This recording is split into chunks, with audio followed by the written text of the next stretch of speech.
আসসালামু আলাইকুম এভরিওয়ান, কেমন আছেন আপনারা সবাই? আলহামদুলিল্লাহ আমি ভালো আছি। আরেকটি নতুন ব্লগ নিয়ে হাজির হলাম। থাম্বনেইল দেখে বুঝতে পেরেছেন, খুব সুন্দর দিন। আজকে দুইটি রান্না দেখাবো আর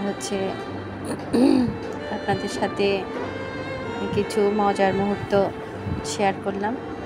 হঠাৎ করে দেখি আকাশ মেঘলা হয়ে গেল, ভাবলাম একটু রেকর্ড করি। আকাশটা খুব সুন্দর মেঘ হয়েছে, ঠান্ডা ঠান্ডা পরিবেশ। আবার দিকে হঠাৎ রোদও উঠেছে, মেঘও আছে, রোদও আছে, দেখতে খুব ভালো লাগছে। আলহামদুলিল্লাহ, মাশাআল্লাহ। আজকে আমি দুটি রান্না নিয়ে হাজির হয়েছি। একটি হচ্ছে সাদা পোলাও আর একটি হচ্ছে দেশি মুরগির ঝাল ঝাল কোরমা। সবসময় খিচুড়ি খাই, তাই অন্য আর একটু কিছু খেতে মন চাইলো, সেজন্য পোলাও আর ঝাল ঝাল লাল লাল কোরমা তৈরি করলাম, আপনাদের সাথে একটু শেয়ার করলাম। চলুন প্রথমে আমি পোলাও রেডি করে নিব। এই যে আমি পুষ্টি প্যাকেটটা নিয়েছি, আসলে এই চালটা আমার ভালো লাগে। প্রথমে তেল দিয়ে দিলাম, আমি 2 টেবিল চামচ পরিমাণ তেল দিলাম। আমি পেঁয়াজের বেরেস্তা করে নিব। একটু ঘি দিয়ে দিলাম। ঘি দিয়ে তেল দিয়ে যদি পেঁয়াজের বেরেস্তাটা করে নেওয়া হয়, তাহলে পেঁয়াজের বেরেস্তা থেকে খুব সুন্দর একটা ঘিয়ের অ্যারোমা হয়, ছড়ায়। পেঁয়াজ দিয়ে দিলাম। আমি এই পেঁয়াজটা বেরেস্তা করে নিব। আমার চ্যানেল যদি ভালো লেগে থাকে তাহলে সবাই একটা লাইক দিবেন, কমেন্টস করবেন, সাবস্ক্রাইব করবেন, পাশে থাকা বেলটা অল করে রাখবেন। আপনারা যদি উৎসাহ দেন তাহলে আমিও ভিডিও বানানোর উৎসাহ পাই। অবশ্যই একটা লাইক দিবেন। আমি পেঁয়াজের বেরেস্তাটা উঠিয়ে নিলাম, এই যে আমার পেঁয়াজের বেরেস্তা। এরপরে আমি শুকনো মশলাগুলো দিয়ে দিব।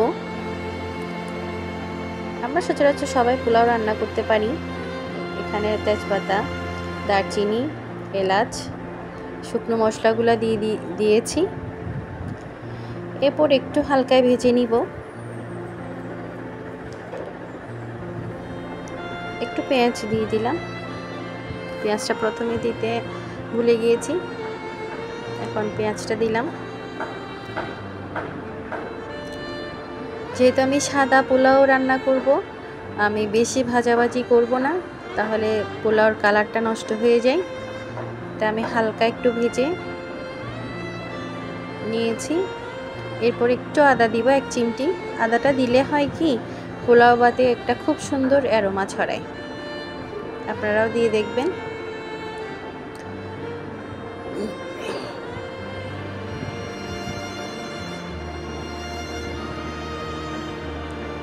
এরপর ধুয়ে রাখা চালটা আমি দিয়ে দিয়েছি। আমি কিন্তু প্রায় 20-25 মিনিট আগে চালটা ধুয়ে পানি ঝরিয়ে নিয়েছি। এখানে আমি 1 কেজি পরিমাণ পোলাও চাল নিয়েছি।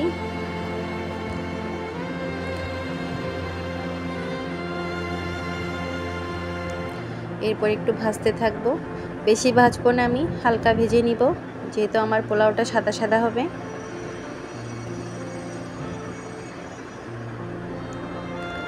এরপর আমি লবণ চিনি অ্যাড করব। আমি 1 টেবিল চামচ লবণ, 1 টিস্পুন চিনি। আমি চিনি লবণ দুইটাই ব্যবহার করি পোলাও ভাতে। এরপর একটু নেড়ে চেড়ে নিব।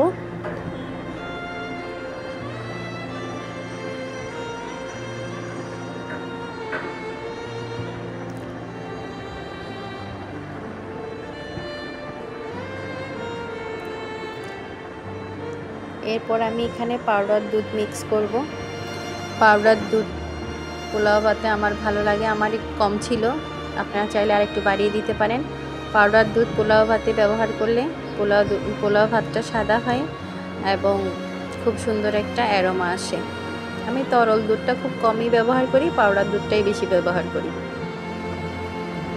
তবে পাউডার দুধটা ব্যবহার করলে মিষ্টির ব্যালেন্সটা খুব সুন্দর হয়। এরপর আমি গরম পানি দিয়ে দিব। আমি পাশে আরেকটা চুলায় গরম পানি করতে দিয়েছি, গরম পানি দিয়ে দিব।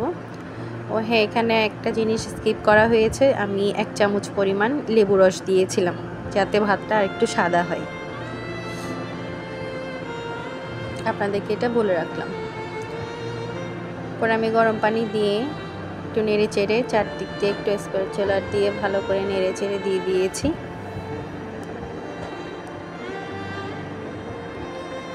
এরপর আমি ঢাকনা দিয়ে দিব। আমি টেস্ট করে নিয়েছি, কিন্তু লবণ চিনি সব ঠিকঠাক মতো হয়েছে। এরপর আমি মরিচ, কিশমিশ, একটু কাজু বাদাম দিয়ে দিলাম। পোলাও পাতি এগুলো দিলে আমার একটু ভালো লাগে। আর একটু সামান্য গাজর কুচি দিয়ে দিলাম। এই গাজর কুচিটা আমি কেটে রেখেছি। আর পানি যখন ছিল তখন দিইনি, পানি যখন শুকিয়ে এসেছে তখন আমি গাজর কুচিটা দিয়েছি।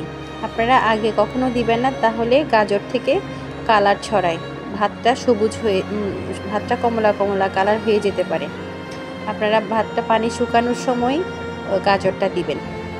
এরপর আমি ফুটাতে দিয়ে দিলাম। এই যে আমার ভাতটা ফুটা হয়েছে।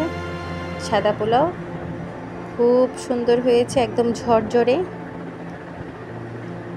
খেতে খুব মজা হয়েছে। আপনারা বাসায় একবার এভাবে ট্রাই করবেন, আশা করে ভালো লাগবে। আমার সাদা পোলাও রেডি।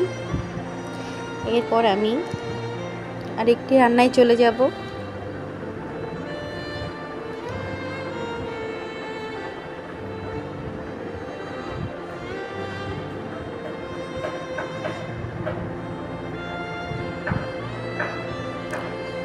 একটু ঘি ছড়িয়ে দিবেন নামানোর আগে। একটু পেঁয়াজের বেরেস্তা, যেই বেরেস্তাটা আমি ভেজে রেখেছিলাম সেটা দিয়ে দিলাম। আর একটু শাহি ফ্লেভার আনার জন্য একটু কেওড়া জল দিবেন, সামান্য 2-1 ফোঁটা।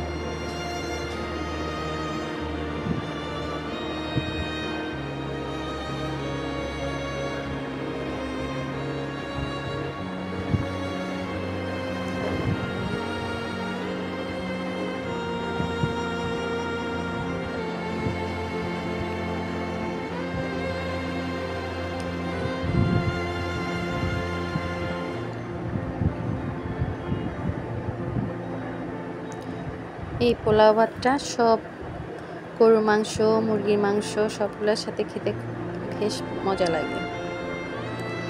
যে এখন আমি 10 মিনিট চুলায় বসিয়ে রাখবো। এই তো আমার ফাইনাল লুক, সাদা পোলাও। এরপর আমি আরেকটা রান্না শুরু করে দিলাম, মুরগির মাংসের ঝাল ঝাল লাল লাল কোরমা। প্রথমে পেঁয়াজ দিয়ে দিলাম। আমি এখানে 1 কাপ পেঁয়াজ দিয়ে দিচ্ছি। আমি বেরেস্তা করে নিব। আমি একটা পেস্ট রেডি করে নিয়েছি। পেস্টটা রেডি করাটা শ্যুট করা হয়নি, এটা দেখাইনি, তবে সেটা আমি ডেসক্রিপশন বক্সে দিয়ে দিব, লিখে দিব আপনাদের সুবিধার্থে। আমি ওখানে যে মিশ্রণটা নিয়েছিলাম সেখানে আমি 2 চামচ টক দই, 8-10টা কাজু বাদাম, 1 মুঠ কিশমিশ, কাঁচামরিচ এবং পেঁয়াজের বেরেস্তা দিয়ে ব্লেন্ড করে নিয়েছিলাম। এরপর আমি শুকনো উপকরণগুলো দিয়ে দিচ্ছি। প্রথমে পেঁয়াজ দিয়েছি, একটু ভাজা ভাজা হয়ে এসেছে। এরপর আমি শুকনো মশলাগুলো দিয়ে দিলাম। এরপর একটু ভেজে নিব। তবে এই সবাই আমরা কোরমাটা সাদা সাদা খাই, তবে আমি আজকে একটু লাল লাল করে ঝাল ঝাল করে কোরমাটা রান্না করেছি। ভীষণ খেতে মজা হয়েছে। আপনারা এভাবে রান্না করে খাবেন, আশা করে ভালো লাগবে। এই যে এই পেস্টটা আমি করে নিয়েছি, এটা এখন দিয়ে দিচ্ছি। আমি ডেসক্রিপশন বক্সে লিখে দিব আপনাদের সুবিধার্থে। আমি এখানে ভাজা জিরার গুঁড়া ব্যবহার করেছি, ভালো একটা ফ্লেভার আসার জন্য।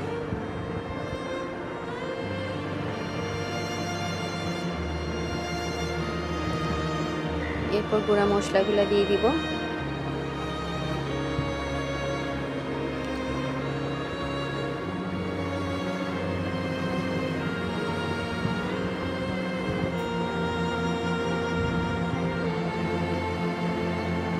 হলুদ গুঁড়া 1 টিস্পুন, মরিচ গুঁড়া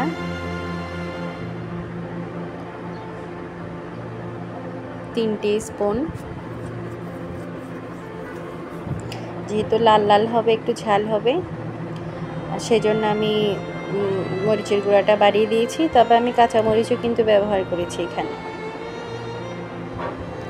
ধনিয়ার গুঁড়া দিয়ে দিচ্ছি 1 টেবিল চামচ। গরম মশলার গুঁড়া দিয়ে দিচ্ছি 1 টিস্পুন।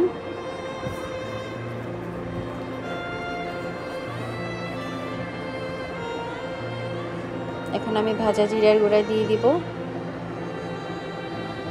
1 টিস্পুন।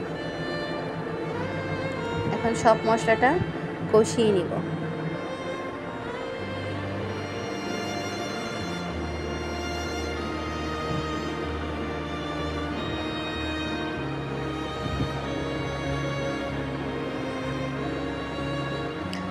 লবণ দিয়ে দিলাম।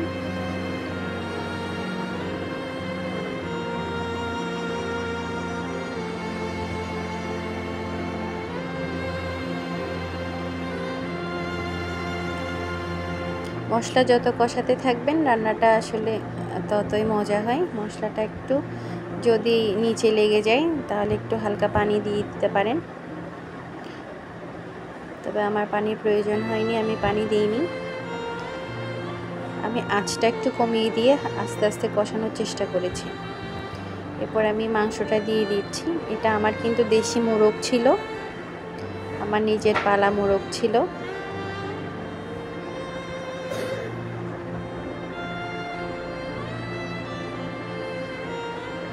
পুরা মোরগটাই আমি রান্না করেছিলাম, তাই মুরগির পাটা সহ দিয়ে দিয়েছি। অনেকেই বলবে কোরমার মধ্যে আবার পা দেয় নাকি, আপনারাও দিয়ে দেখবেন। দেশি মুরগি যেহেতু, দেশি মুরগির হাড় খেতে আমার ভালো লাগে, তাই পুরো মুরগিটাই হাড় টাড় যা আছে সব দিয়ে দিলাম।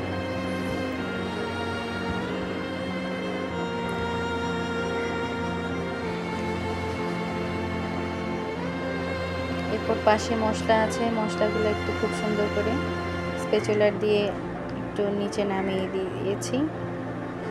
এরপর আমি হালকা আঁচে মাংসটা কষাতে থাকব।